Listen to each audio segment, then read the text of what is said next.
Okay, well, good morning, everyone. I would like to welcome you to our third day of implementation trainings. And so it's been great to be working with everyone so far. Just wanted to bring your attention to the Nearpod link that will be used for the science presentation this morning.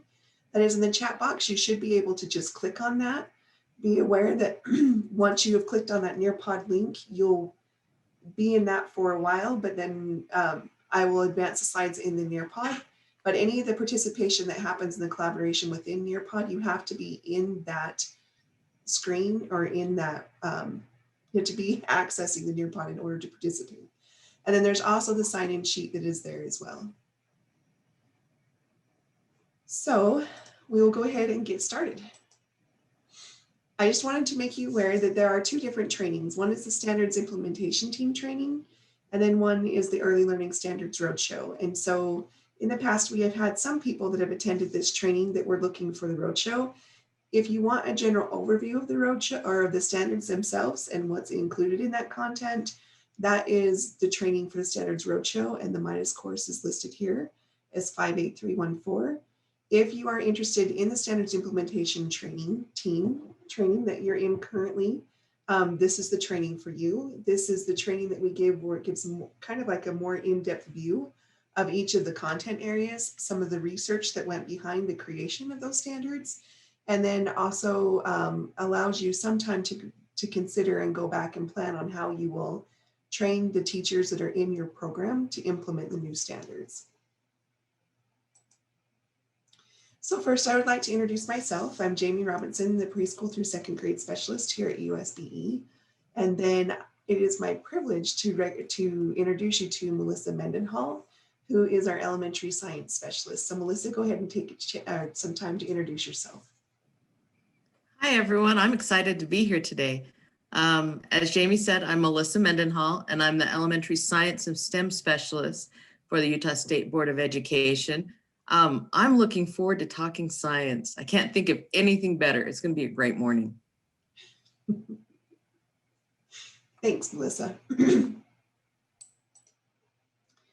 So first, we're going to put you into some random breakouts, right? And this is the group that you'll stay with while you're working with myself and with Melissa through the science portion.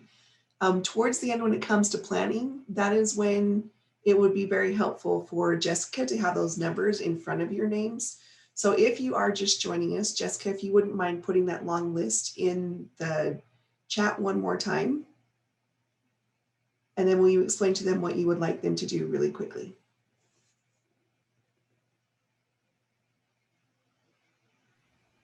Okay, so I'm going to put a really long list in the chat box. And so in order to help me do breakout rooms better, we're trying something new every time, it seems. I'm going to ask you to find your program on this list, and whatever number is listed next to your program, if you can rename yourself in Zoom and put that number at the front of your name. You can do that by hitting the dots on your picture and you can hit rename, or you can do it in the participant panel next to your name and hit rename in the more section. And so if you guys can do that, that'd be great. If you try and you still can't figure it out, don't worry, I'll go through and find those that didn't get it and fix it. There's a lot of you, so if you guys could do your own, that would be great. And Melissa, I did make you host so that the breakout rooms will stay the same. So if you could open these breakout rooms for Jamie, that'd be great. Do you want the number before our name or after? Sorry. Or your name. And let's give them 30 seconds to complete that task, and then we'll go into the breakout rooms. But while you're in the breakout rooms, the question for today is, first, we would like you to introduce yourselves, the preschool setting that you work in, and then answer the question. As a child, what did you want to be when you grew up? I'm going to put it so that there are 4 to 5 in each breakout room. Does that sound okay, Jessica and Jamie? Yes, that sounds great. Okay, I'm going to open up the rooms now. Awesome. It looks like most of you are back from your breakout rooms. It's good to see you all, and I hope you had an opportunity to get to meet or to get to know your group. So today I just wanted to kind of give you an overview of what we're going to do throughout the whole day. So we're going to build your knowledge in 2 content areas, which is going to be science and social studies today. We're going to provide you some time to explore those content areas, and then we'll give you some time to do some planning for the professional development that you can take back to the teachers in your program. But specifically, what we're going to start with for this science section is I'd first like to take just a few minutes. We have a collaboration board that will happen next, so please make sure that you're in your Nearpod screen. But for that, we want to make sure that we're talking about the English language arts and the math implementation. So that training was back in October, and I would love to hear some stories about how that is going. And then we're going to explore the new science content areas, and then we'll give you some time to do the professional development for this program. I do want to also let you know that I shortened the planning time, particularly because, as you may have noticed, science looks different than most of the other standards. There's a reason that science looks different. The way that we teach science in the schools is different now than it was before. And it's something that Melissa can go into some more detail about why in a second, but I just wanted to let you know that I will be giving you a little bit less time than you are typically used to in those planning sessions. So you should see a collaboration board that will be showing up on your screens. And if you could just take a couple minutes to answer those questions, I would appreciate it.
I'm loving the comments, you guys. I love the fact that people are starting to look at providing additional resources because of the content that they've been teaching. And then I know that it is the transition year for implementation.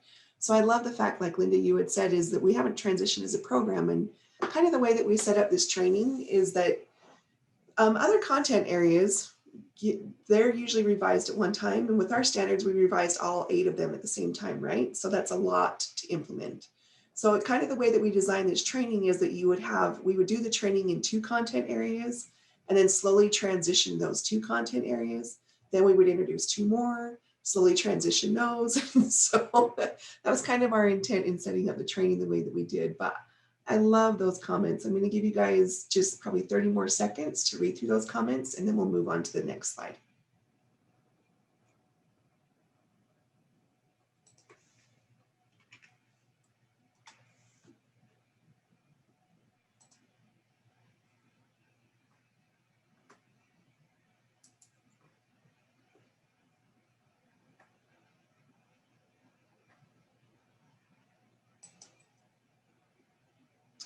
Okay, so now to the exciting part of science. Today we're going to talk about the 3 dimensions of science, and we're going to introduce those 3 dimensions of science, and we're going to explore the new standards. And so it is my honor to pass the baton to Melissa Mendenhall, who is our specialist in this area. Hi, everyone. Oh, somebody. There we go. No echoes. That's good. I'm excited to be here with you today. Big changes in science this year, so we're going to have a fun time looking at that. Because of that, we have some maybe unique objectives for the day. Our first objective is to experience three-dimensional science instruction, or what this shift in science instruction might feel like. So that's something that you want to kind of pay close attention to, is how does this maybe feel similar or different to what you've been doing and what you're used to. Then our second objective is to introduce what this shift looks like, or the three dimensions of science. At that point, Jamie will take over when you explore your new science standards, because she'll be the one to best help you get into your standards.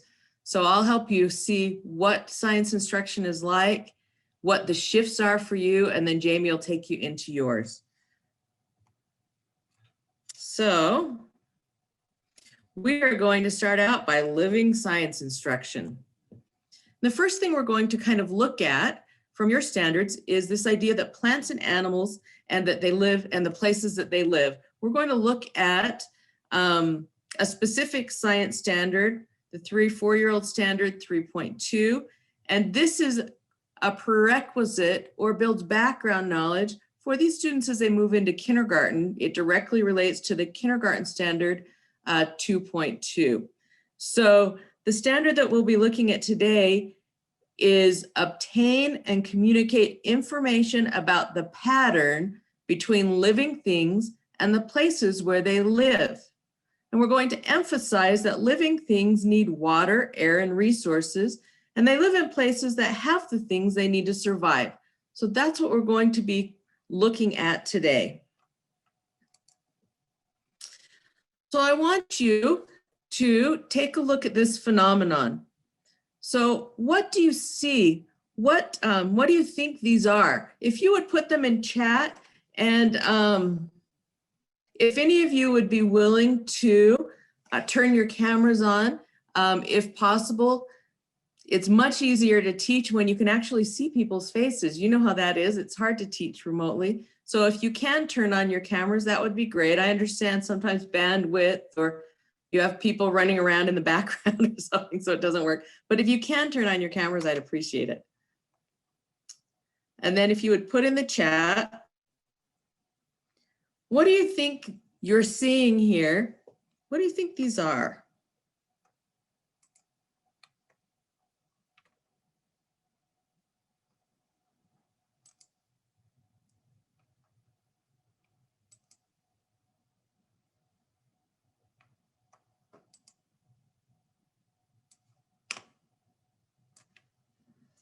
Okay, let's see. I'm seeing ant hills, a home for an animal, a termite mound, termite hill, and an ant hill. So I see lots of great ideas as to what you are seeing and what you think these are. Oops, hang on. Didn't want to go to the picture of it.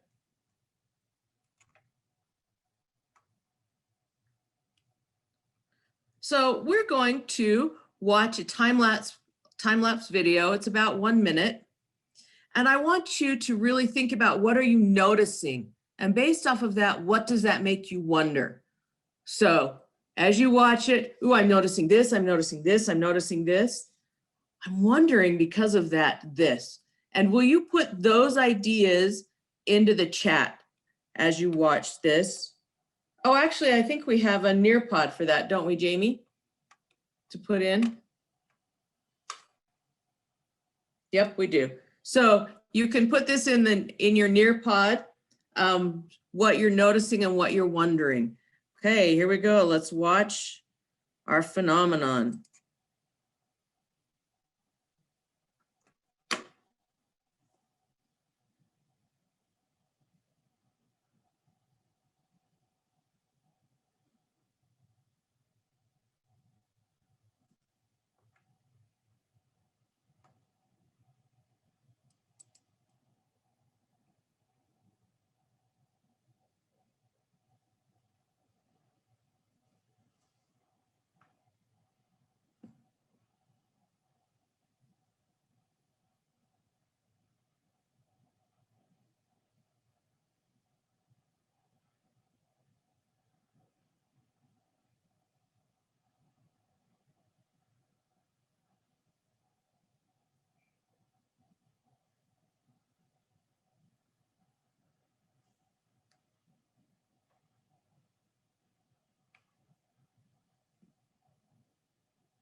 Okay, my friends. So if you'll move to your collaboration board, and you should be able to put in more things about what did you notice, and based off of that, what did you wonder? Let's take about 36 seconds to finish this.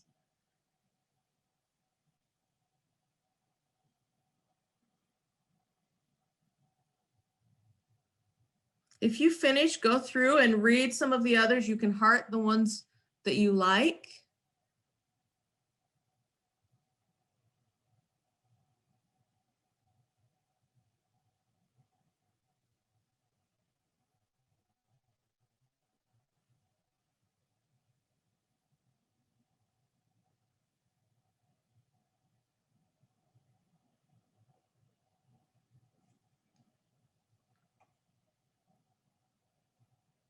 Ooh, I see some great things that we're noticing. We're noticing that the dirt's being pushed up. We're noticing that it looks like the ground is moist. What a great observation. We're noticing that, that there's dirt moving, mounding up. Some people thought it was kind of a faster process. Others were noticing maybe they didn't think it was that fast. And based off of that, we're wondering, well, where is this? How long did it really take? What's going on underneath? I thought that was an interesting wonder. What's happening underneath this? And how are they pushing the ground up like that? Why is it in 2 spots instead of 1? These are great wonderings. That's fabulous. I want you to keep those observations and those wonderings in mind as we think through the next little bit of time to see if maybe what we're learning might help you answer these questions. Okay, so we are going to look at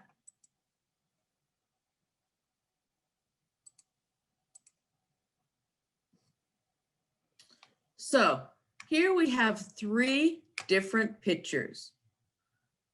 What's the same about all of these pictures? What are you thinking? How might all of these be the same? Will you put your ideas in the chat?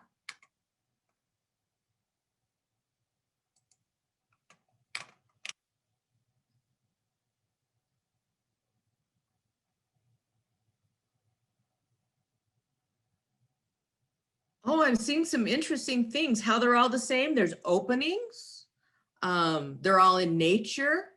Looks like they might be homes made by animals. They're all made of natural elements. That's a really interesting thing that's the same about all of these. Okay. So let's think about this. If these were homes, which animal do you think made each one? And why do you think that? So if any of you wouldn't mind unmuting and saying, I think this animal made this home and this is why I'm thinking that. Would you mind sharing? I'd like to share. I think the one picture with the pond and the branches is a beaver home. And the reason I think that is because I've actually been in the mountains and places where I've seen those. So I'm using past experiences to infer that. Wonderful. Would anyone else like to share?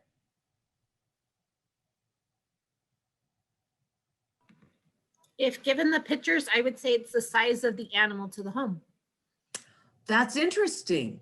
So you're seeing a pattern in the size of the home and the animal. Mm-hmm. What else are other people thinking about which animal built which home? I'm seeing the location where the structures are located. That gives clues to what animal built that home. Give me a little more information about that. What clues are you getting? The one on the top left is located near water, a pond, and it's low to the ground. The one in the middle is located in the top of the trees, and the one on the right is located on the ground. Good observations. Good tying patterns together with these clues. Those are some wonderful ideas. Hey, my friends. So we have just been communicating about the patterns we're noticing and to why these different animals may have built in different places and why they might look slightly different. So let's think about, why is the water by the wooded land a great place for a beaver to build a home? Why might that be?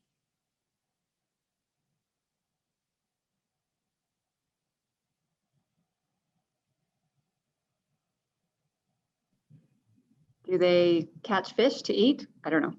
I don't know what beavers eat. So it might have to do with that helps them to survive, right? The resources there, gives them the resources they need. Good thinking. Could a beaver build his home in a tree? Would that make sense? Beavers need to be able to have the wood area for the trees and building their dams that create a different type of atmosphere and environment for other kinds of animals. Like the beaver dam isn't just its home, it does multiple purposes, and it needs to be in that area with water to do that. Oh, the beaver gets around in water, so it needs a home that's where it can get around and provide things that it needs, maybe like shelter and other resources. Good. So we're going to go back for just a minute.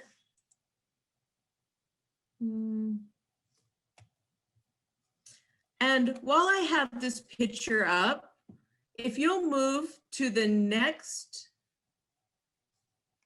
collaboration board, Jamie.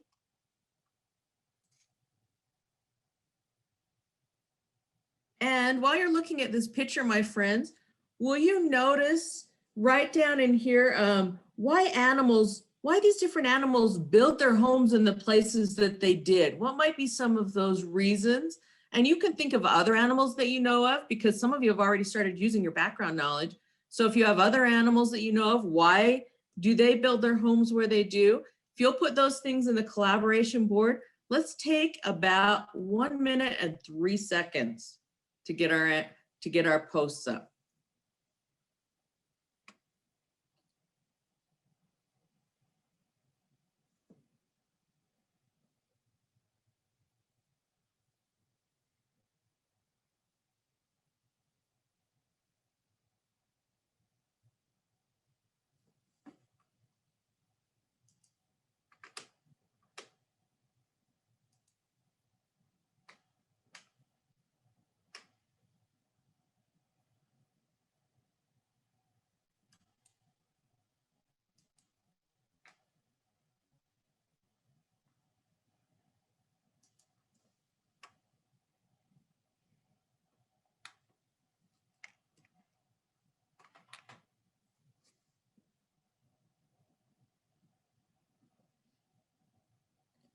Okay, let's take about 10 more seconds. If you're done, go back through and read others and you can like them.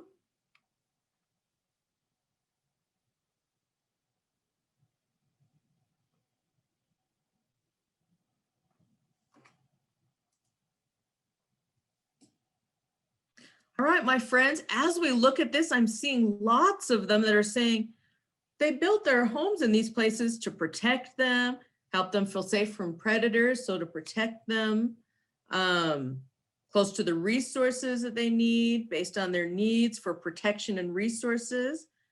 So sounds like to me you're saying that they build their homes in places that help them to survive, keep them safe, and provide the things that they need. Good thinking, good connections that you're making, good patterns. So let's think about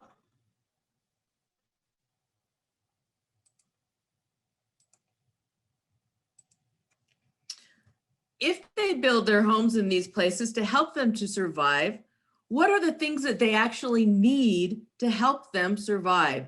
So if you could put that in the chat, what are some things that they need to help them to survive? Oh, and it would help if I didn't show you the answers.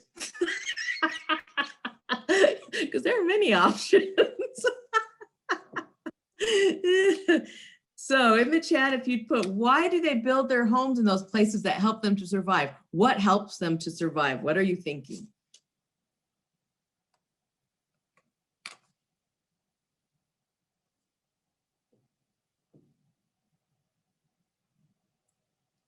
Seeing a couple of people that are putting ideas in. I see availability of food, water, air, shelter. So, and the shelter is part of the protection that we've been talking about to help them be safe. So it looks like we've kind of come to this consensus that to help them survive, these homes are in places that provide them shelter.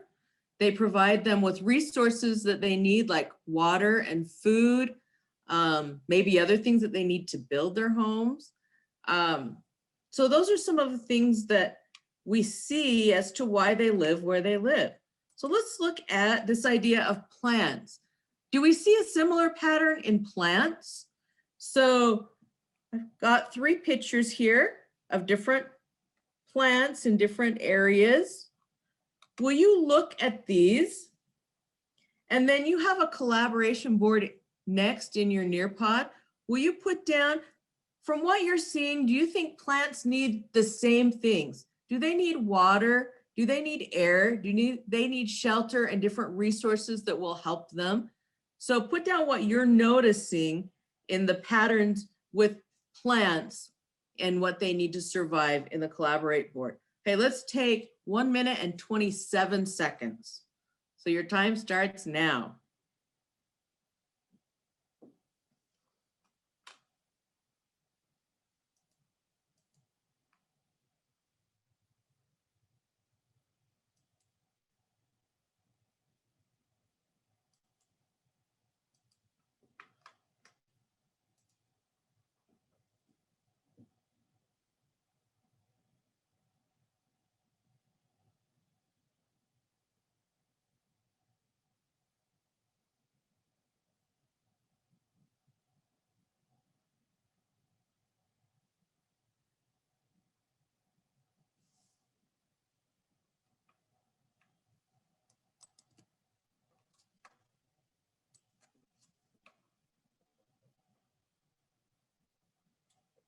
Okay, about 10 more seconds. Feel free to go through and like the ones that you think are important if you have finished.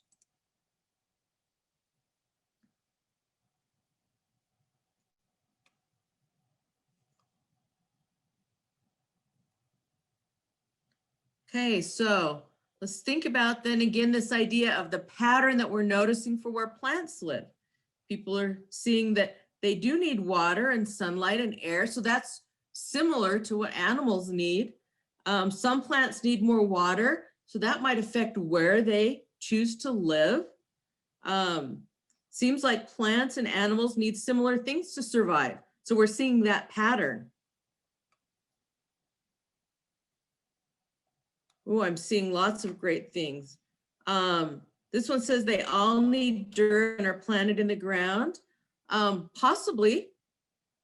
That's something we could investigate more about to see if they all need dirt. Plants need similar things to survive, but they too go where they can survive. Oh, I think that's an interesting pattern we're noting, that they live where they can best survive, that has the resources that they need. Okay, my friends.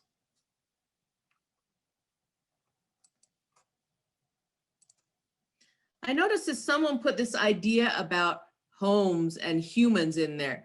So just a thought to think about, where do humans build their homes and why? Do humans need similar things, similar resources? Do they need water and food and air and shelter? What are your thoughts? Will you put your ideas in the chat?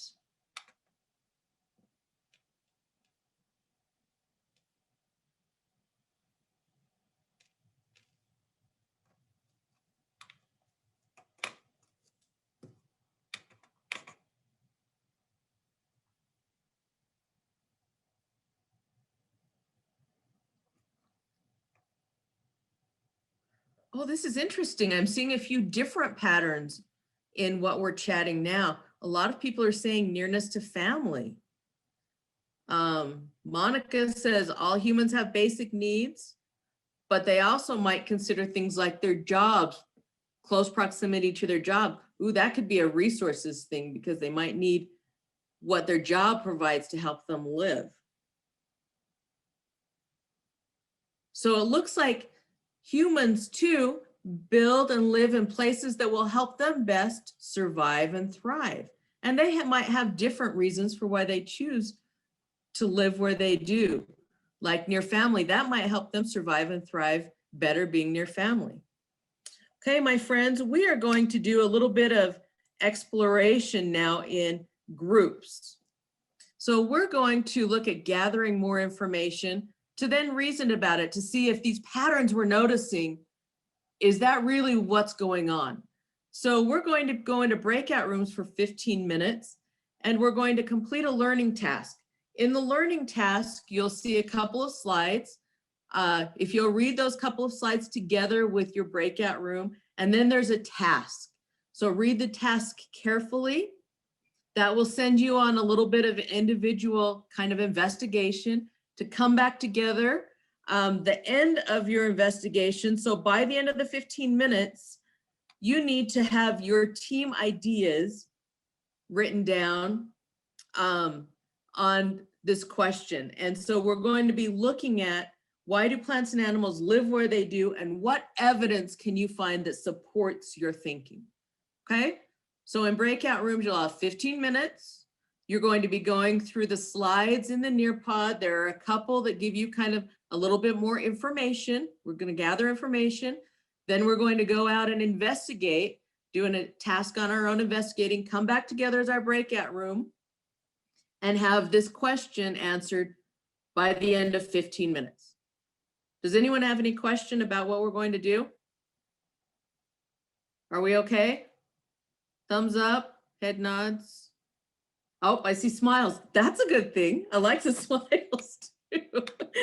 That's important. All right, my friends, it is 9:40. We will reconvene back here. I'll call you back at 9:55. By that point, we need to have done all of our tasks in our breakout room and have our question answered, okay? I'll see you at 9:55. Have a great time. Hello, everyone. Welcome back. I think we are all back. Hey, Jamie, can I have you share the results for the Nearpod so that we can look at them? Yes. I had to look, I was like, where is that at?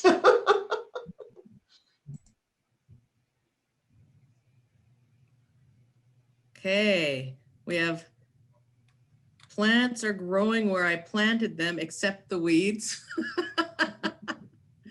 That seems to be common. Those weeds, they are hardy, huh? There's a little bit of a pattern that they can grow lots of places. Well, let's see, you're going to have to move through them, I think, Jamie. Let's see, plants and animals live where they do because it has the things they need to survive. Wonderful.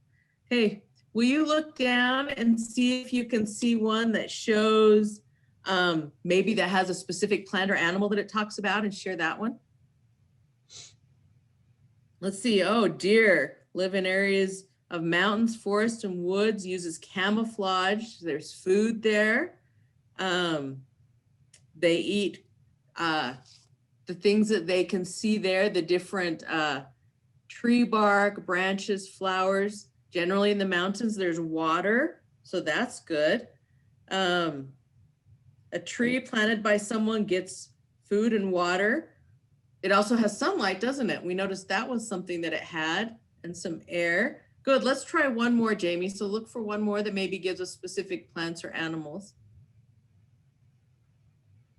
See, I found nests in small crevice spaces in the metal roof pieces that covered in our covered parking. Oh, it was interesting to note that the trees, the nests weren't there. They were in those crevices up, maybe even a little bit higher than the trees. So that's interesting. Okay. I just chose to share this last one too, because I've noticed that bald eagles are now migrating through Utah. And so I loved the idea that there's a tree full of bald eagles on the way to work. That's amazing. that apparently they found a place that could provide something they needed, some shelter in a tree maybe. So it says they all need certain amounts of sunlight and water so that they can live in areas that give them what they need to thrive. Wonderful. So it looks like from your investigations outside that you saw evidence of the things you were thinking, of the patterns you were thinking about what animals need to survive and why they live in certain places. So good investigating, my friends. Hey, we are going to watch this video one more time. And this time I want you to think about what are the ants doing and why do they live in this place? So we might not watch the whole thing, but I want you to really think about, now that you have more information, why are they right here? So let's watch it. Oh, gotta go to, it'll work.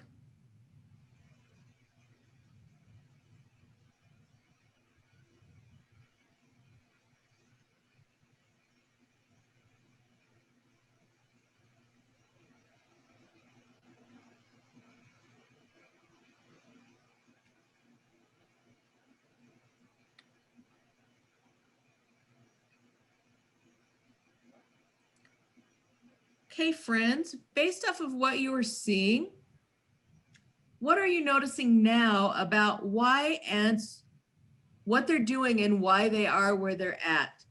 Would anyone like to share? So you can just unmute and share what you're noticing that kind of relates to why they are where they're at and yeah, why they would be there.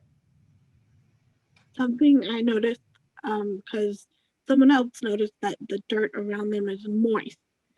So I was just thinking maybe they need that moisture because it makes it easier to break up the dirt to make their tunnels. And if they were in a drier place, maybe the dirt would be too hard and they wouldn't be able to.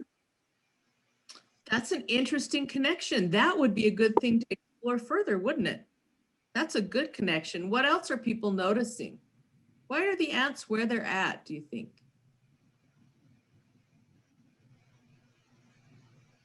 Availability of food. Looks like there's plants over there. Wonderful. So it's helping provide the things that they need to survive. Looks like there's some food. As was pointed out in the past one, the ground's kind of moist. So that tells me there must be water somehow available, right? Why do you think their houses are where they're at? Why might that be? I assume it's not a walking path, that it's somewhere safer. Nobody's going to stomp on them. Good. We didn't see any people walking by. We saw their little critters, but no major ones, didn't we? I think it's kind of interesting that someone said earlier, they're going down.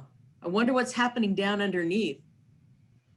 I'm wondering if maybe that might help even provide some protection for them to be able to go down under the ground too. That's something we could look at and investigate also, isn't it? Okay, my friends. So to finish off, we're going to now communicate this information that we've gathered, we've reasoned about. We're going to now take just a minute to communicate it. So on the Nearpod, the next slide in the Nearpod, you should be able to draw a picture of a plant or animal in its environment, and that was one of the terms you saw on the slide. So where it lives, what's happening around it. You should be able to draw a picture of your plant or animal in its surroundings, and then give just a short explanation. Why is it living where it's living? Okay, so this is individual kind of reflection time. So you have 3 minutes. So at 10:07, we'll come back and we'll kind of look at some of your ideas, all right? So on the Nearpod, you have 3 minutes, go.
my friends, will you type in the chat, since I can't see your drawings? I don't know really where we're at in being finished. Will you type in the chat 0 if you're done, 1, 2, so that I have some idea about how much time you need to be able to finish your marvelous communication.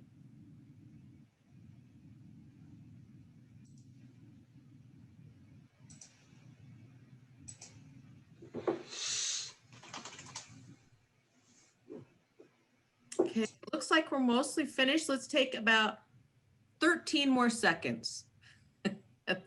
We'll finish up.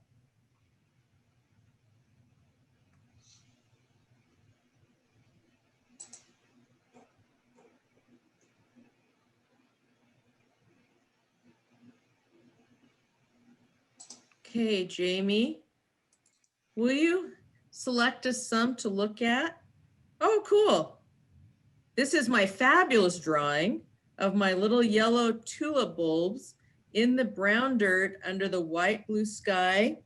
Looks like something about they're waiting until spring. So this provides them maybe some shelter until spring. Will you find another one, Jamie? Oh, wow, look, here we have our deer or our elk. And we've got, it looks like it's in a wooded area, maybe a mountainous area that might help us to survive.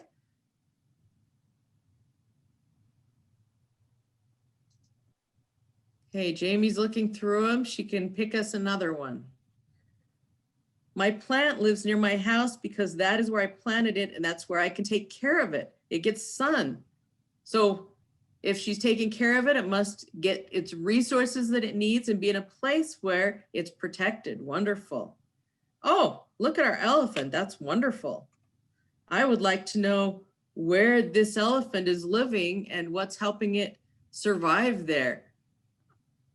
That would be a good thing to know. Oh, look, here we have, oh, that's almost looking like a brook trout, maybe a brown or a brook trout. And there's a lake, a pond for it. You can see that there's protection because it's got plenty of water. You can see that it looks like it would have the resources it needs in its environment. So it's got shelter and resources. Wonderful. Thank you, everyone, for sharing, for communicating your ideas. I think that through this, we're getting an idea about plants and animals have certain needs to survive, and they live in places that help them to meet those needs. So thank you for sharing. Okay, I want you to take a minute and think about, what did you notice about this type of science instruction? What are you wondering about this type of science instruction? Will you take 1 minute and 57 seconds to write your noticings and your wonderings in the chat? Your time starts now. We'll take about 1 minute and 57 seconds. Go, my friends.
Okay, I'm seeing wonderful things that you noticed. You noticed that you love the semantic mapping and the comparing and contrasting between plants and animals and humans.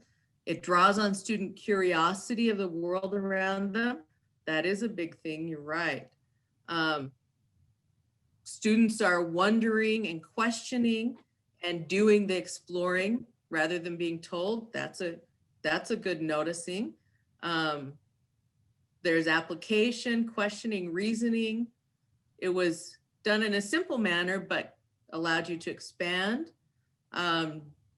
deeper and more relevant to real life connections, good noticing.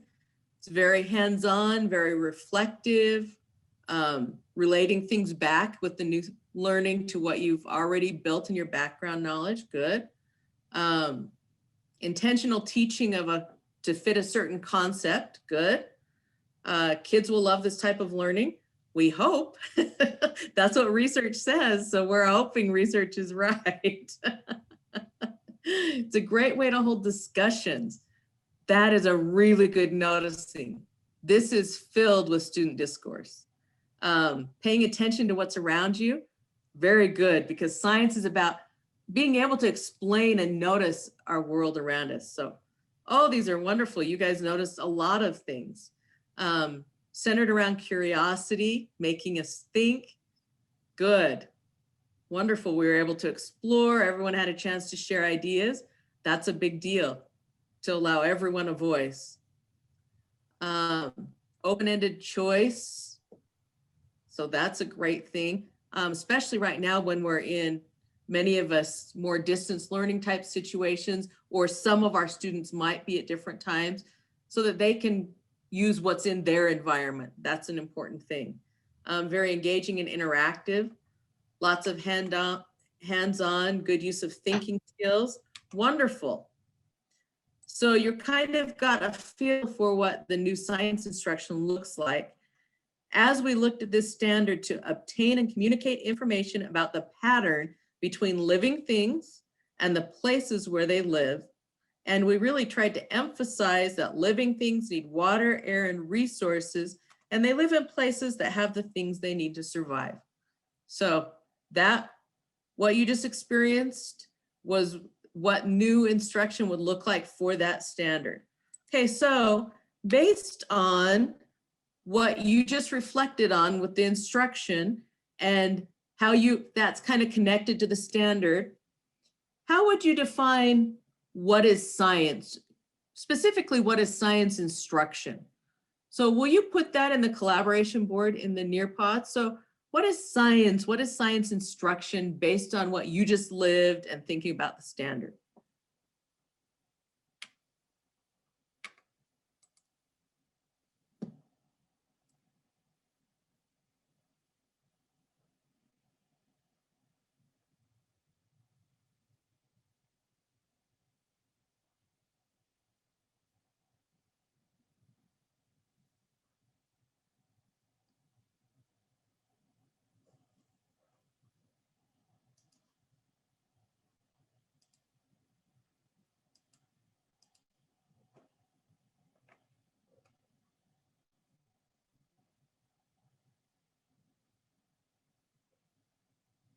Okay, as you finish, you can look through and like the ones as you read them.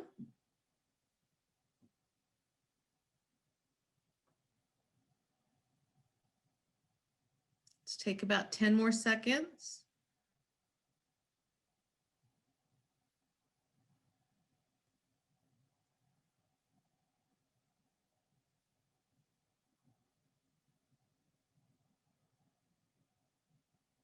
Okay, so this idea of what is science, and maybe more specifically, what is science instruction look like? Lots of exploring, intentional exploring. So I like that. It's not just free for all. There was definitely a point to where we were going. Engage in curiosity, good. Exploration and curiosity, asking questions to come up with answers and make sense of answers. So really thinking about sense making. Exploring and comparing, deeper exploration of the world around us and how it works, good. I like this idea of predictions. You were able to now kind of think about, if I have a plant or an animal, why is it living where it's living? You could now predict why it's living where it's living and give some answers, so great. So we're helping them make mental models of different concepts. Wonderful. So that is what science instruction is all about. Jamie, I'm going to let you talk about this next one since you are the preschool expert. I am just the science education expert, well, of sorts when I read.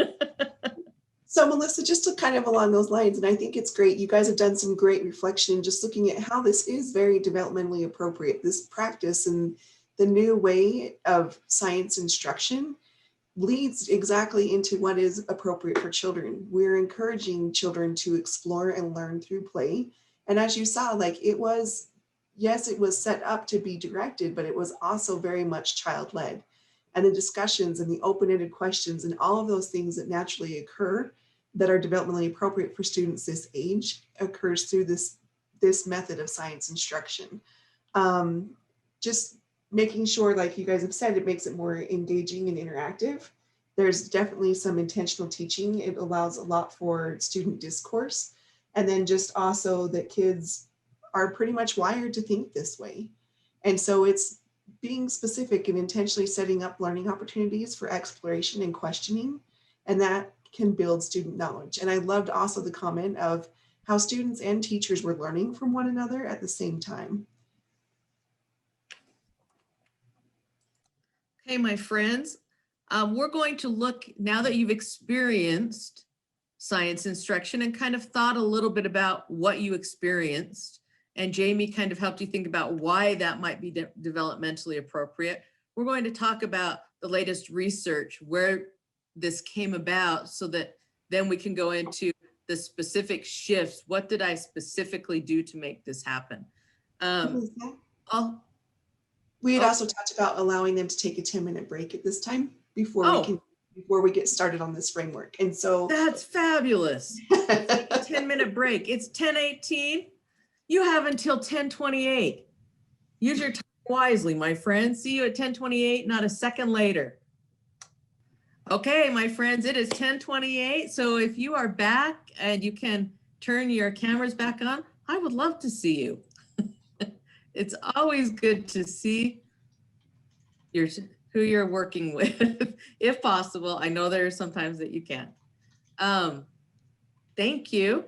So just kind of recap of where we've been. We've completed our first objective of the day, which was to live a new science standard, live new instruction. Now we're going to kind of look at our second objective, which was to think about these shifts. What does this mean?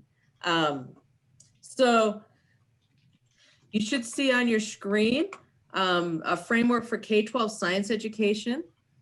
So this came out it's a report that came out in 2012. And what it does is it compiled all of the research that was the foundation for our prior standards that came out in about 1996 and a few in 2003. So you can see they were almost 20 years old. Some were older than 20 years. That's a long time in research. We hope we learned something in the past 20 years.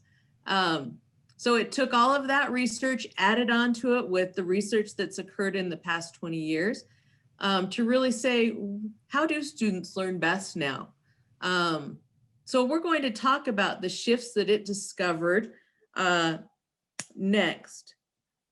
Maybe if I can get my mouse on the right screen. It's hard when you have 4 monitors going. Which monitor is it on? Okay, so we're going to talk about the biggest shift in the new science standards, and that's 3-dimensional science. So we're going to look at what is that all about, because what I built for you today to experience was built on these 3 dimensions. So the 3 dimensions really look at this idea that instruction should have 3 parts. In the past, science instruction was really about this idea, not of curiosity and wonder and sense making, but of let's memorize facts. Well, our students need more than that. They need these critical thinking skills now. So we have kind of 3 parts to science instruction. One of the parts is what scientists and engineers do. We call those the science and engineering practices. You'll see them written sometimes with just the letters SEP, science and engineering practices. Another new piece that this research has brought in is the idea that we call cross-cutting concepts, or you'll see the letter CCC. And that's how do scientists and engineers think? And as you experienced, we want our students to be thinking and making sense and talking about what they're seeing. So there's a lot of discourse, a lot of sense making through different thinking models to then finally come to understand what do scientists and engineers know and how can they apply that in other situations, similar situations. We call those the disciplinary core ideas. Disciplinary meaning they're categorized into different areas in science. So we have these 3 dimensions. So you'll see that written as 3D, 3-dimensional instruction. It has practices, cross-cutting concepts, and core ideas. So this is this kind of summarizes what this means. It says the 3 dimensions of science learning, practices, cross-cutting concepts, and disciplinary core ideas need to play a part in everything teachers and students do in science class. And they need to be woven together in a way that builds cumulatively. So that's the expectation. That's the big shift. And you can see kind of this analogy of a rope. All of these 3 dimensions together make the rope much stronger. So that's what we're hoping for science instruction.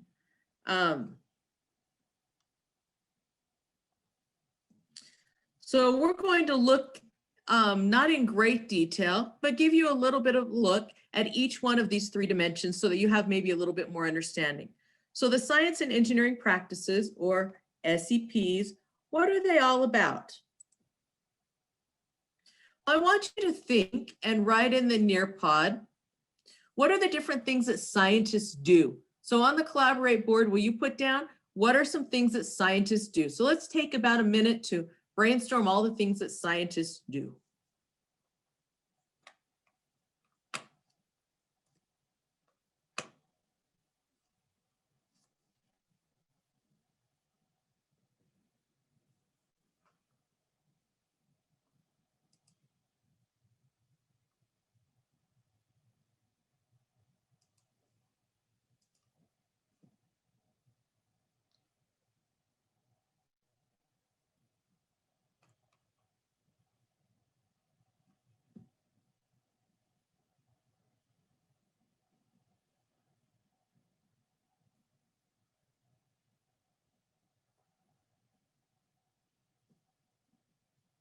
Oh, I see wonderful things. They experiment, they explore, they ask questions, they discover, evaluate, test, and make conclusions. They interpret data and make connections. They observe, make predictions. They solve problems. They create models. They experiment and fail. They fail. You know, it's interesting. This is a mindset that our students equate to. It's something negative, that we've done something wrong. If things don't go maybe the way we thought they should. I've done a lot of work with Stanford University, especially in engineering. I've piloted instruction for them and I've written instruction for them for elementary schools. And they say we don't fail, but we fail forward, meaning everything that we do helps us learn. So now we know more than we knew before. And that's what's important. So I think we can help our students realize that we're just learning more information, which then helps us to even make better decisions in the future. And I liked that philosophy. So lots of things. They wonder, they test, find evidence to support arguments. They use tools, they collect data, they try new ideas. So they try again. That's good. Those are definitely things that scientists do. So we have here our little scientist, and the specific practices that the research identified are ones that we want our students to learn how to do so that they kind of apprentice into the world of science, or so that they understand what's happening in the world of science. We want them to be able to ask questions, develop and use models, plan and carry out investigations, analyze and interpret data, use mathematics and computational thinking, engage in argument from evidence, construct explanations, and obtain, evaluate, and communicate information. So these are the 8 practices that in K through 12 and now pre-K, because we're tying everything together to support student understanding. These are the things that we want to support students in doing. Will you type in the chat which one of these, or maybe there's more than one, did we use today in science, in the science instruction that you lived? So type in the chat which ones we used today.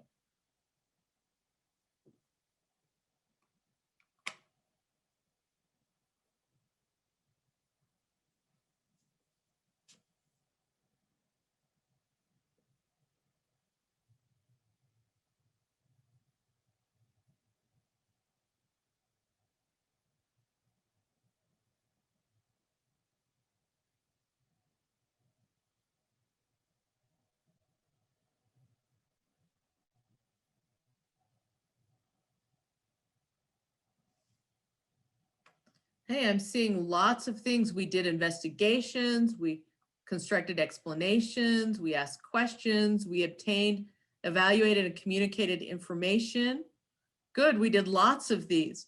Now, that doesn't mean that every lesson should have all of them. That's unrealistic. However, when we're working like scientists, we will be using many of them probably at the same time.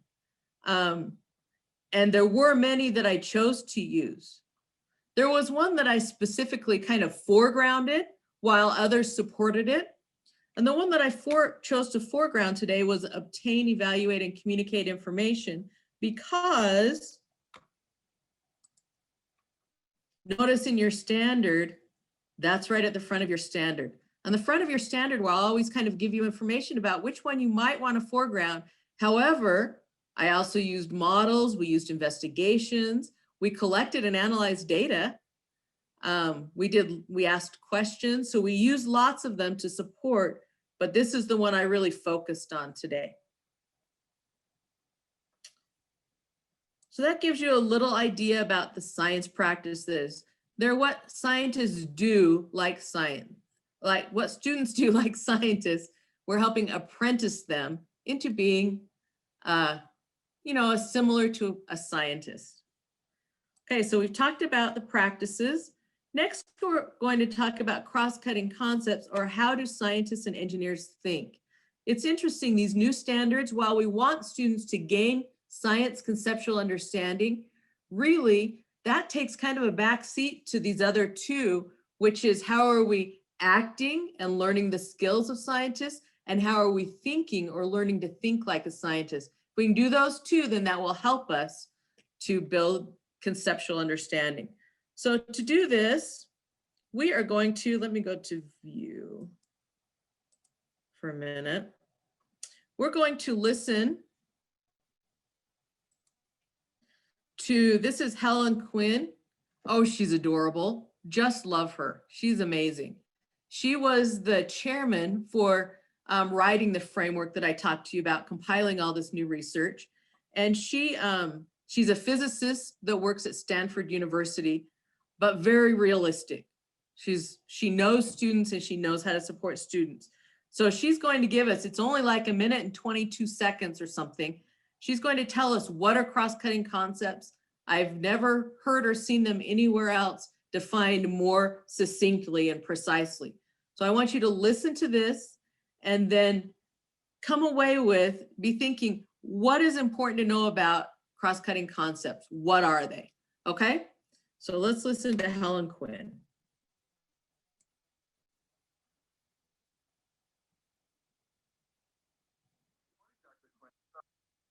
Good morning, Dr. Quinn. So could you tell us about these cross-cutting concepts and why are they important for students?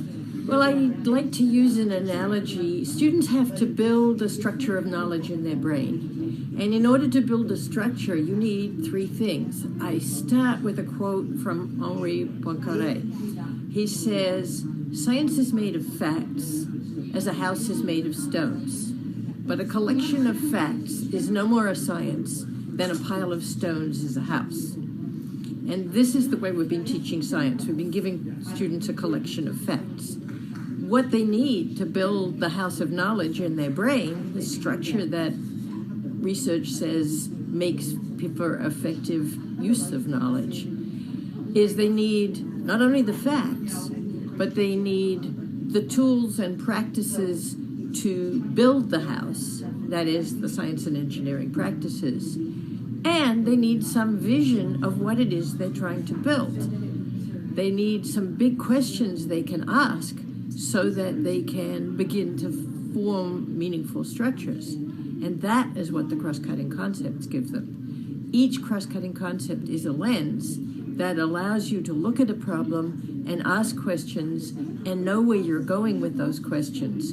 Just as to build a building, you have to know where you're going with the overall planning. So the cross-cutting concepts set the context for asking the right questions in order to be productive in tackling problems. And those concepts are essential to building strong knowledge structures. Isn't she adorable? Oh, I just want to squeeze her. She's so cute.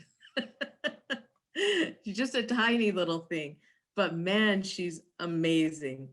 So will you put in the chat what insights you had about cross-cutting concepts while you listened to adorable Helen Quinn?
I'm seeing lots of great insights. You're seeing that the cross-cutting concepts really provide the whole picture. They help students really know what should I be focusing on? What's my foundation? What's my house going to look like? So that I know then as an instructor, what types of questions do I ask to help them to really take those rocks and now build it into something, because I've given them that lens or that framework on how to look. So great job. I'm seeing many great things. Everything is somehow connected. It's up to us to help create a pathway for the children to make those connections in the world around us. Wonderful. Great insights. So as you can see, there are not 8 cross-cutting concepts, but 7 cross-cutting concepts.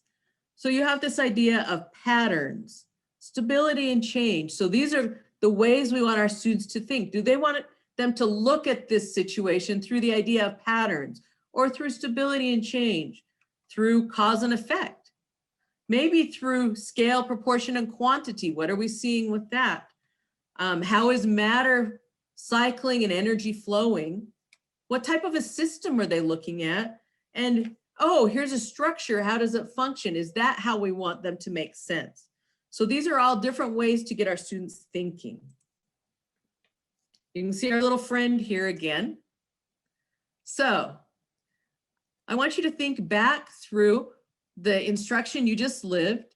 Which one or ones, so more than one, of these cross-cutting concepts did I have you use today to construct your knowledge? And was one maybe foregrounded with others supporting? So will you think about that and put your answers in the chat?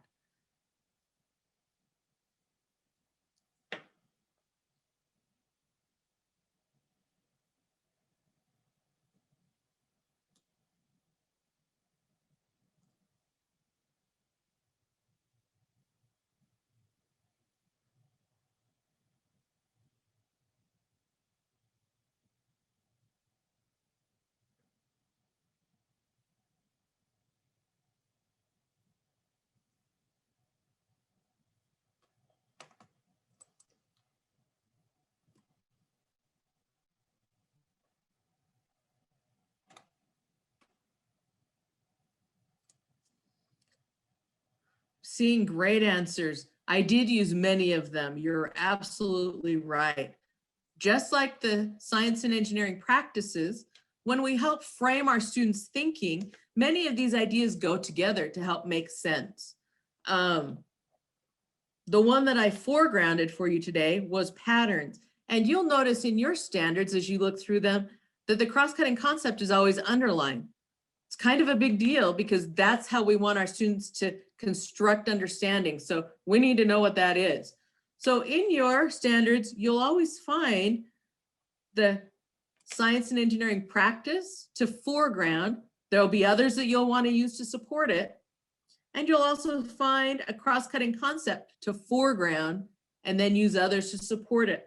Like we talked about systems, thinking about the environment where they live. We talked about kind of cause and effect, what happens if they don't have that. But most of the questions I asked you really related to this idea of pattern to get you thinking and making sense of patterns in that situation. So cross-cutting concepts are ways of thinking that we're going to support our students to help them build their knowledge or build their house. Okay. So we've talked about practices and cross-cutting concepts. Now we're going to talk a little bit about disciplinary core ideas, and Jamie's going to get you into your standards to find all of these dimensions and really think about them. For disciplinary core ideas, those are no longer memorizing facts. It is about understanding different concepts. Like you now understand the concept that plants and animals live in places that help them to survive. That's a concept. You didn't memorize, well, deer live in this habitat and this is why. Because now you can take your conceptual understanding and apply it in many different ways. So that's kind of a different way of looking at building knowledge. Specifically, they've said there are 4 kind of areas that we want our students to build knowledge. We want them to build knowledge of physical sciences, of life sciences, of earth and space sciences, and of engineering design. I believe that in preschool, we aren't focusing on engineering design. We'll leave that to K-12, but are focusing on the other 3. Is that correct, Jamie?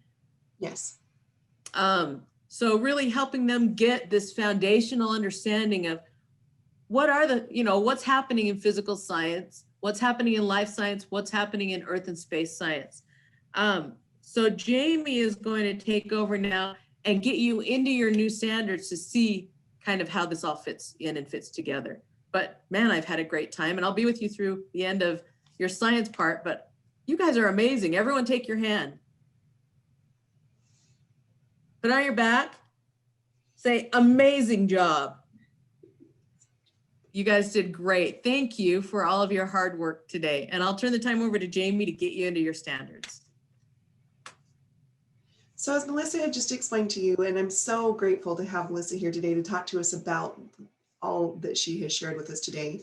And I'm hoping that you feel more comfortable with the science standards the way they are written.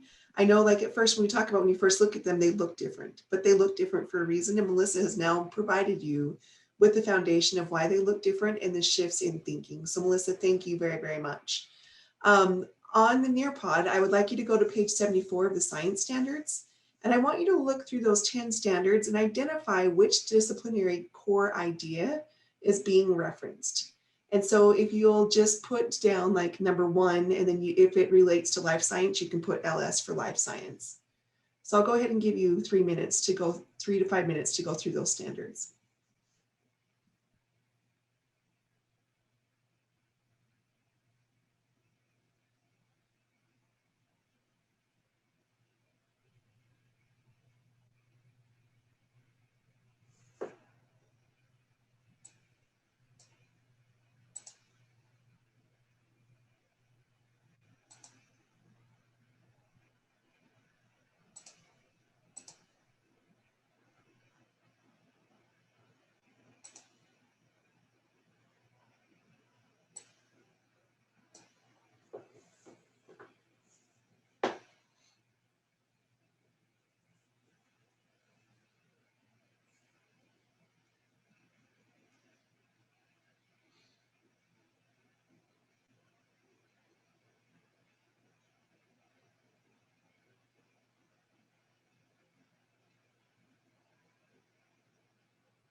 Okay, I'm starting to see some answers come in. We'll give you probably one more minute.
Okay, so I'm going to share some of the results.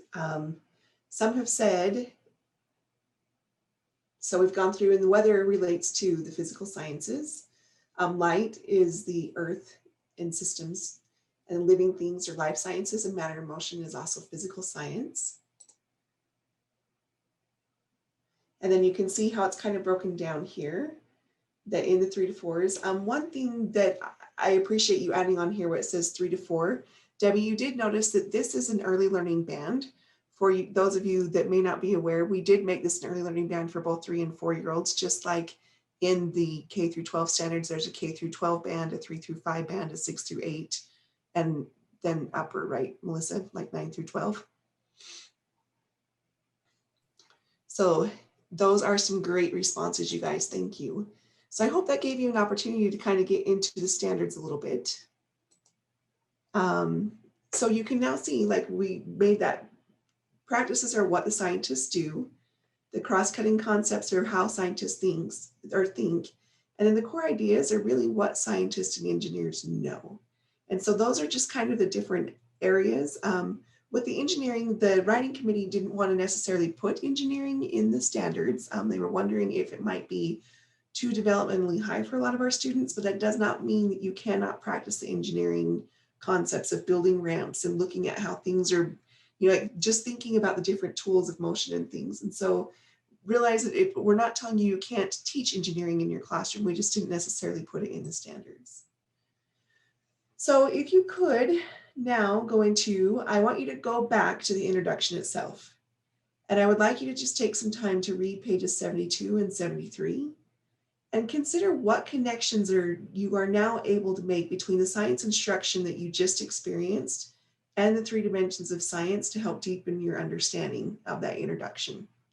So I'll give you 3 minutes to read through that.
If you would start typing in any connections that you have made in the chat box, I would appreciate that.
And I saw Lucinda, thank you for your responses.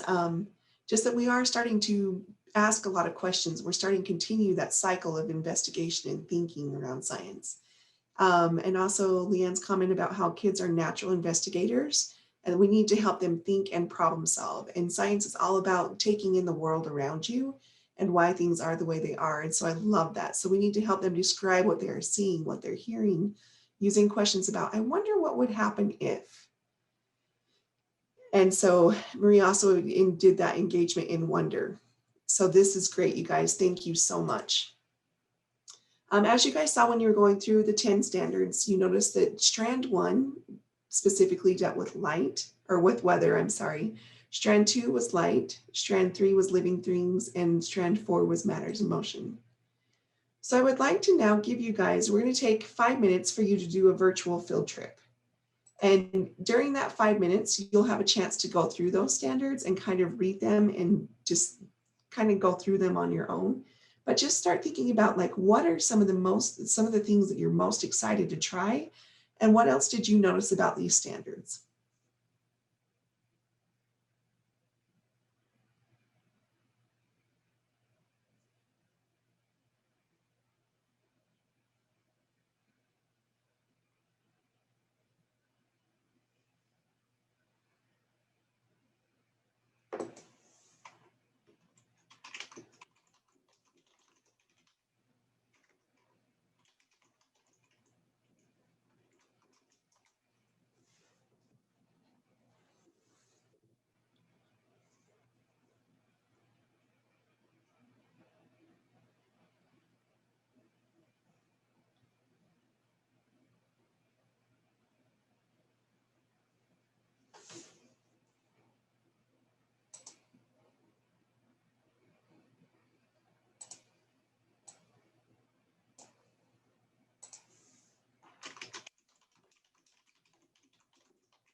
also challenge you guys to think about like what this might look like when you're excited to try, and how you'll make this live instruction of science in your classrooms too. Just like Melissa showed us with the 1 standard today, what are some other ways you can think of with the other 9 standards to help make this come to life in the classroom?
So now I would like to just kind of show or share some of the experiences or some of the thoughts that your colleagues have had.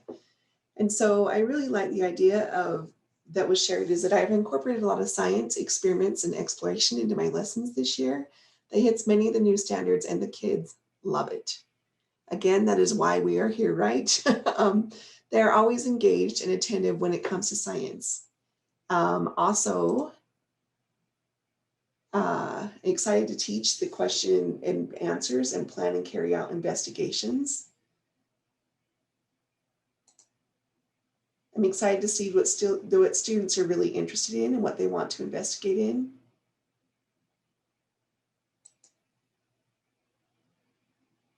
Here's also some ideas. Sorry, that one didn't want to share, so hold on.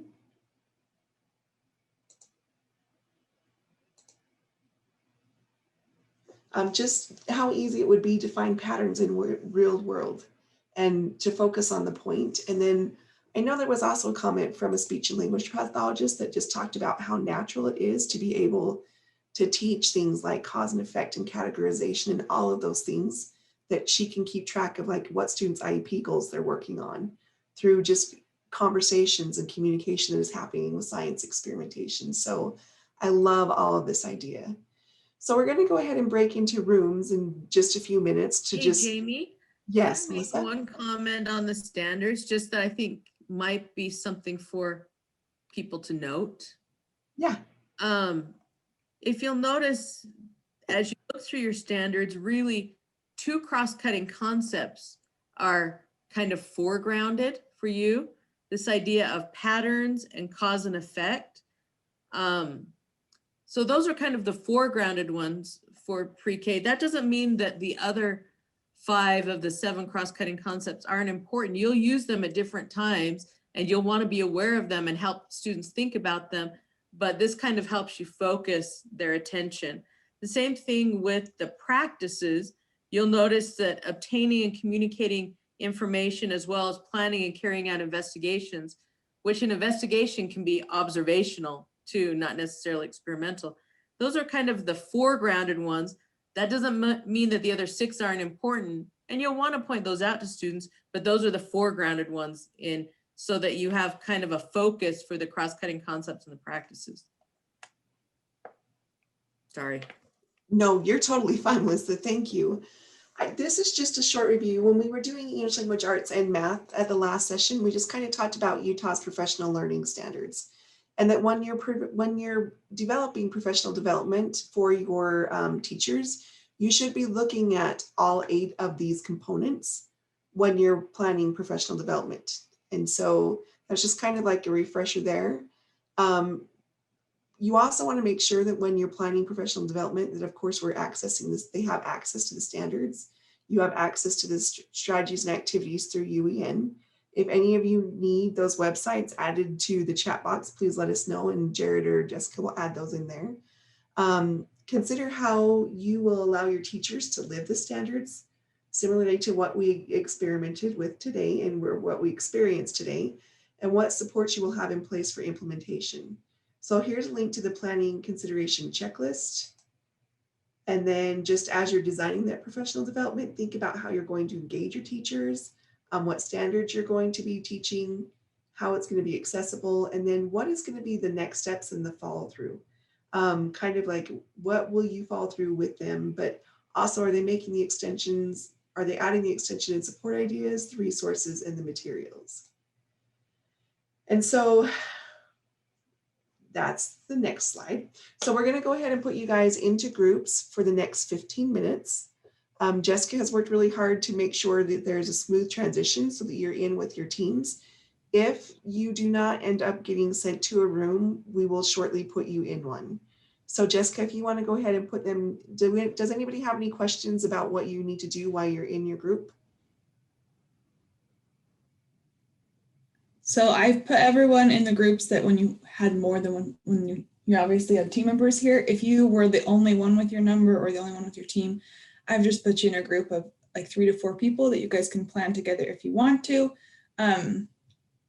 If you are here with a team member and that didn't get communicated to me, just let me know and I can move you guys, but I think we're good to go. So I'll open the rooms and then you guys will have to accept it and head on in there. And then we'll see you back. We'll be back at this link for Zoom in the afternoon. But we'll come back at 11:25 before we close out for today. So Sam sent me a message and I thought it was to everybody. So whoops. That's why I answered that. You're good, Sam. It's not your fault.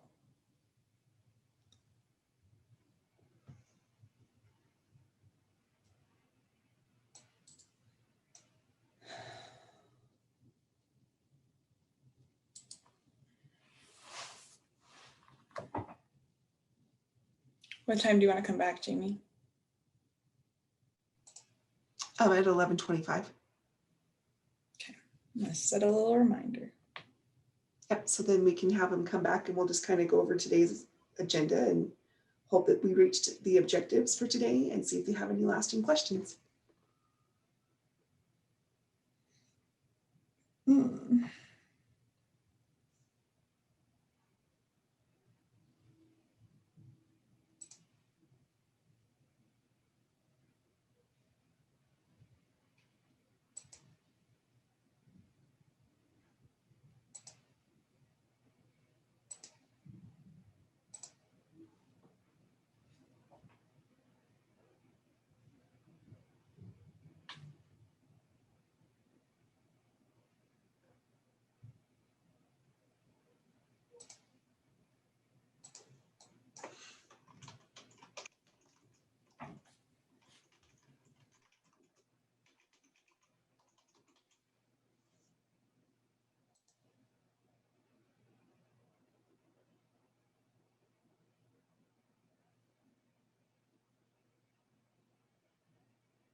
When they come back, you might want to mention registering in Midas, because I feel like we still are getting people that have not registered in Midas. If they want credit, they need to do that.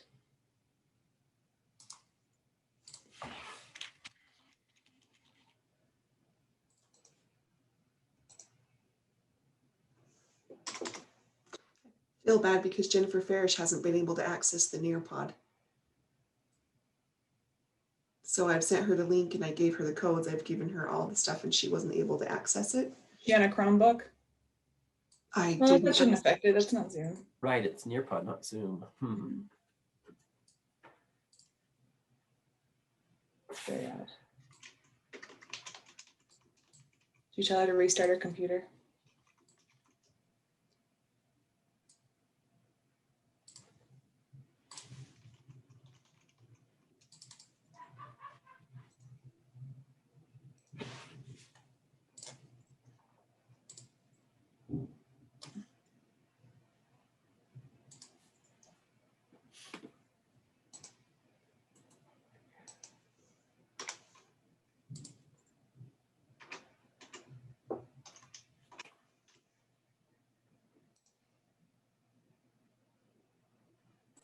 Jared, one of the rooms needs help. Do you mind if I send you there? Sure. Okay. Oh, that's the wrong thing.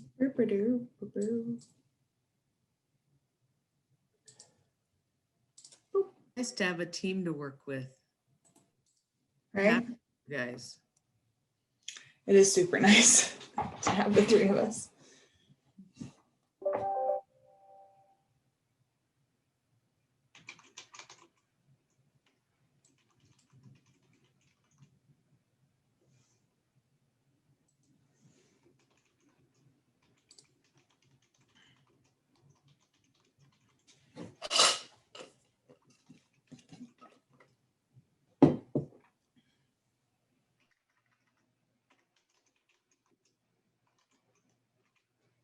Melissa, do you usually have anybody that helps facilitate your trainings? No. You can always use Jerry and Alex. They're great. So.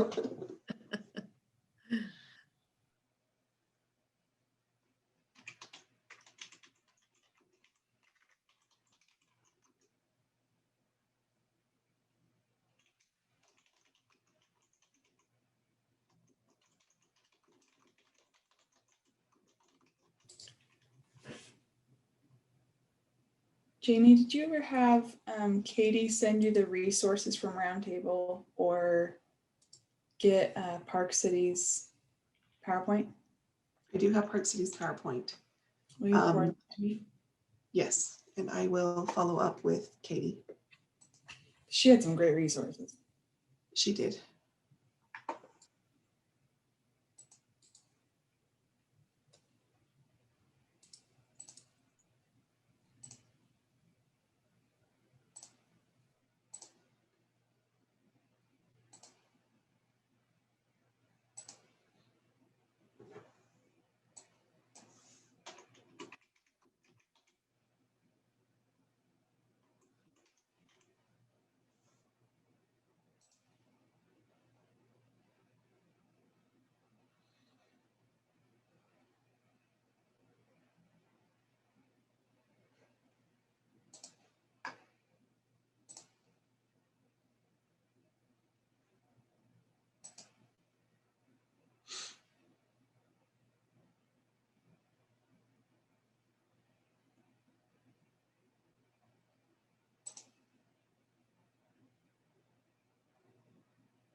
How long do they have for lunch?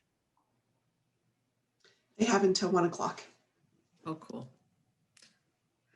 Well, this has been a great experience. Thanks for inviting me. I'll stay until 11:30 and then I've got to go start another Zoom meeting at 11:30. So that would be great. And Melissa, thank you so much for your support. I've gotten so many messages, like private messages, about how excited coaches are and they can't wait to do this training with their teachers. Oh, good. That's good.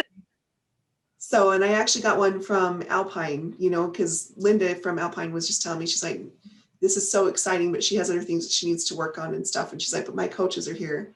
And I said, well, I hope they're excited. And she said, they actually just text me, I'd love to do a study group on science instruction ideas, sharing this model and discussing what they do for their science centers and deep learning.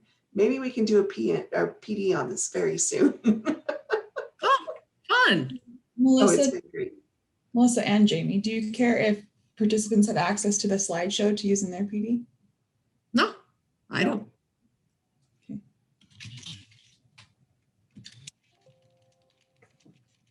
Do we have a participant folder for this? We do. I figured we did. You want to copy it in there? Or I can. I'm actually coming up with a whole thing. Here's minus registration for seat hours. Here's if you were an LEA and currently signed up for USBE credit, please watch this PowerPoint and complete the survey. Yeah, I was going to download the recording from Zoom, and I can throw it in there too. I can give you the link right now because it'll be in there for a little bit. Hey, one of the things I'm most proud about is my little scientist girls. Yeah, those clip arts. They're amazing.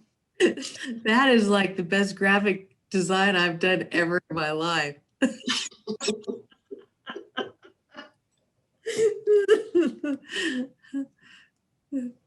Tells you of my technology of usage, what I could do.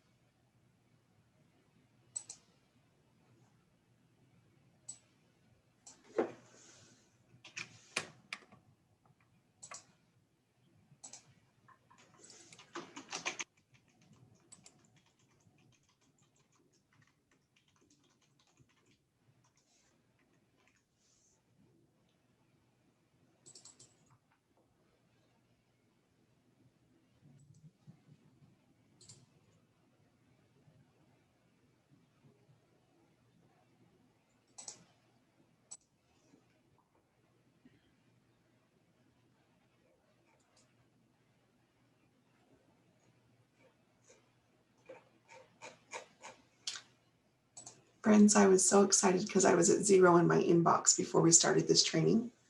And there's a lot of invites from Sarah, so don't get too overwhelmed. No, I just looked and there's 62. Yeah, I am at 45, but a ton of those are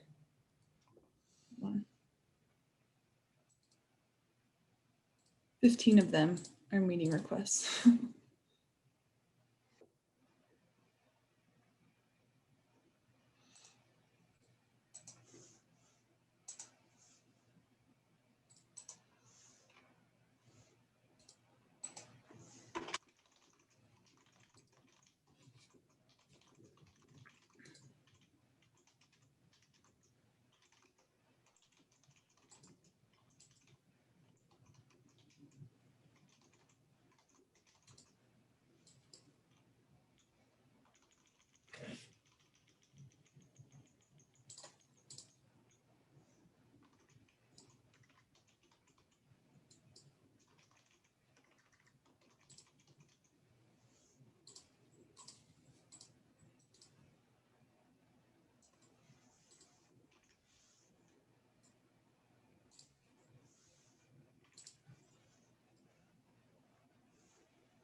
Hey, what's the email for licensing? Is it just licensing at schools.utah.gov?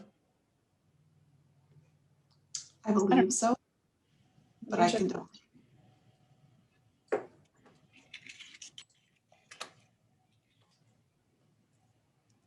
Oh yeah, it's finally popping up.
very loud.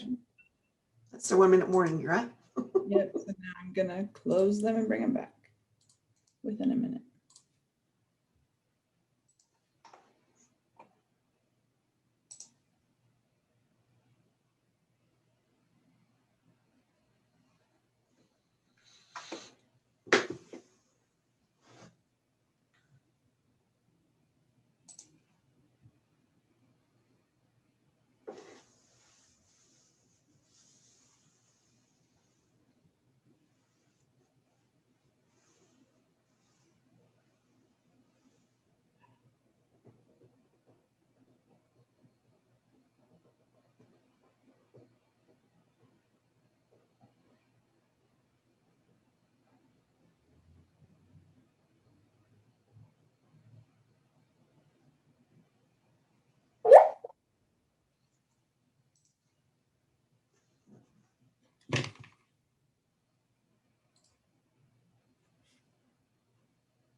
Welcome. Nope, I still see people popping back in, so I'll wait just a second. Wait till that number stops at the bottom. Right. Think you're good. Okay, welcome back, everybody. I just wanted to kind of reiterate a little bit of what we've done today and what our agenda was for this session. It was great to see the implementation that is happening with English language arts and math in your areas. We talked about how fun that was to actually read that collaboration board and see the successes that you guys are seeing. And hopefully today we've allowed you plenty of time to explore the new science content area and our standards. And thanks to Melissa, we were able to experience three-dimensional science instruction. We introduced the 3 dimensions of science instruction, and we were able to explore the new science standards. And then we were able to give you a little bit of time to plan professional development for your program. Are there any questions about anything related to science or the agenda for today before I talk about some other business items? And I love that most of you have your cameras on right now because there are so many faces that I'm like, yay, I love seeing your faces. Okay, so what you'll notice in the chat box is I have added, you guys, thank you very, very much for your time. We know how busy you are, but if this is the first time, because some people are new to this training, so if this is the first time you've attended the training course, please make sure you register for this Midas course. Jessica, would you, or Jared, would you mind throwing in the sign-in sheet just one last time? And then if you are an LEA that is currently signed up to receive USBE credit, we did have a meeting this morning at 8:45 with a PowerPoint and just a survey at the end to ask which kind of credit you would like. And so if you weren't able to attend that meeting today, the recording will be thrown in the folder. Or I can't put it in right now because it's still processing, but as soon as it's done and we're done with this meeting, I'll be able to post it. And then I just wanted to let you guys know, like, here's the access to the science participant folder.